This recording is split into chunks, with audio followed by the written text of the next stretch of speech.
Okay, let's dive into this. Welcome to today's Explainer. We're unpacking a really fascinating, honestly kind of wild academic dispute today. Our sources lay out this massive digital paper trail all surrounding a specific mathematical physics framework. And the whole thing basically explodes with a 1:03 a.m. email blast titled The Final Word, sent by a Dr. Ebrahim Elsayed. We're going to conduct a forensic audit of the claims in this email and stack them right up against the unalterable digital metadata and the actual math from the source documents. It's a literal masterclass in how modern digital forensics are used to unravel academic integrity cases. Right, let's get started. So here is the absolute core of Dr. Elsayed's boldest claim from that late-night email. He asserts total, independent ownership over a framework known as ZPIF. He says, and I quote, "It is his original theory, his discovery, his creation. He claims he developed it alone, completely from scratch, before he even knew who Savio Antonio Vogt was."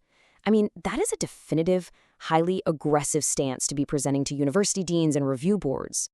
Which, begs the ultimate question when we look at these documents. Are we looking at a persecuted, independent founder who's just defending his life's work?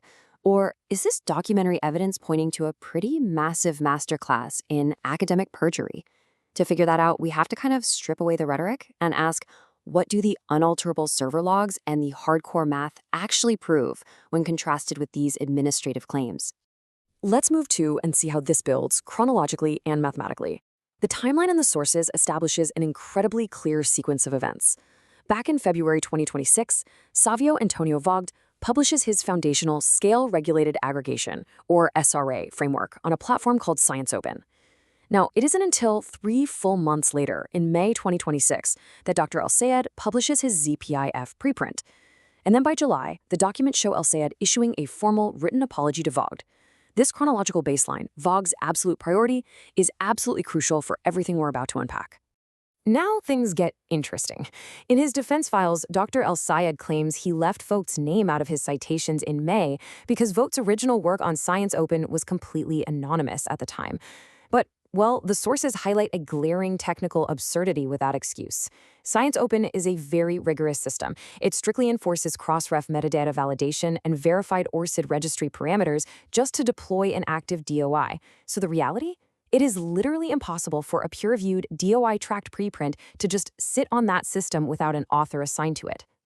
And the unalterable ScienceOpen metadata page from the source files proves exactly that. It clearly shows Savio Antonio Vogt explicitly listed as the author, right alongside his ORCID ID, with a rock-solid posting date of February 17, 2026. This immutable server timestamp just completely crushes the whole anonymity alibi. The data simply does not support the idea that the author's name was somehow missing.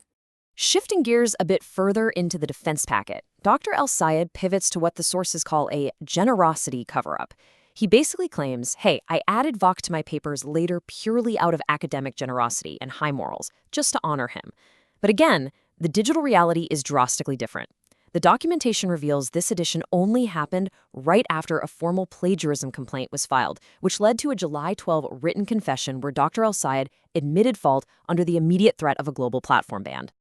Now, what's really interesting about this specific piece of evidence is the actual text of that July 12th email. Look at his own words here. He calls the omission of Vogt's name an unintentional oversight and writes, "I formally acknowledge that you are the original author of these works and deserve full attribution." I mean, that totally dismantles the whole academic generosity narrative, right?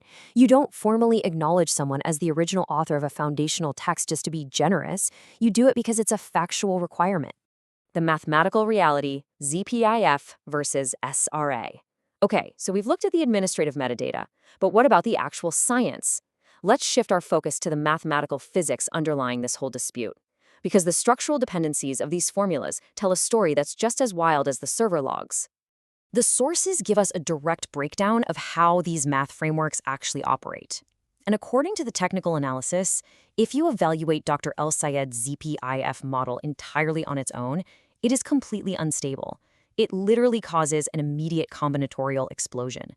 It only achieves stability and computational validity when it's enclosed within and regulated by Vogt's overriding boundary law, the SRA framework. Without Vox's baseline infrastructure anchoring it, ZPIF mathematically collapses into chaotic divergence. And that brings us to a really key concept highlighted in the audit, the parasitic mathematical model. The documents argue that claiming ZPIF is some independent school of mathematics is scientifically impossible. Why? Because ZPIF tracks quadratic, second-order pairs across an infinite system, meaning it is inherently parasitic. It cannot stand alone. It absolutely, 100% relies on the energy-damping mechanics of Vox's SRA AM-Regulator just to function. So, the crucial point is right here, buried inside the text of Dr. Elsayed's own publication. In the conclusion section, it explicitly states, "We introduced ZPIF as a quadratic spectral variant within the Scale-Regulated Aggregation SRA framework, affirming Vought's foundational regulated aggregation law." Think about that for a second. Even the very paper Dr. Elsayed is aggressively defending openly concedes that his variant is mathematically regulated under Vought's foundational law. It's literally written into his own text. Part 3. The digital paper trail, private pleas versus public perjury. This massive disconnect between the mathematical reality and the defensive claims brings us to probably the most jarring part of these sources, the psychological contrast in the digital paper trail. The documents contrast Dr. Elsayed's frantic, real-time private messages with the very formal, aggressive claims he made to university deans. It's a total Jekyll and Hyde situation. On one hand, we see private messages where Dr. Elsayed is practically pleading for brotherhood.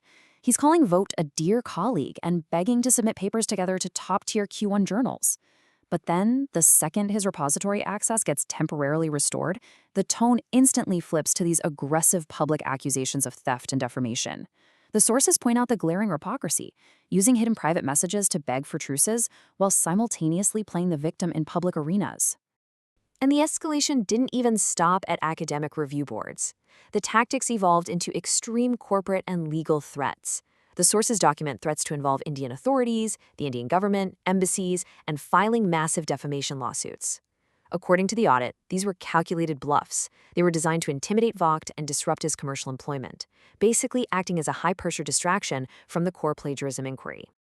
So, just to summarize this multi-platform deception from the sources, we have a guy publicly claiming sole founder status to review boards while privately begging for joint journal submissions. We've got technical platform errors being blamed for scrubbed metadata despite incredibly strict platform rules. And perhaps most tellingly, these defensive maneuvers completely ignored the massive 19-domain scope of Vought's original SRA program.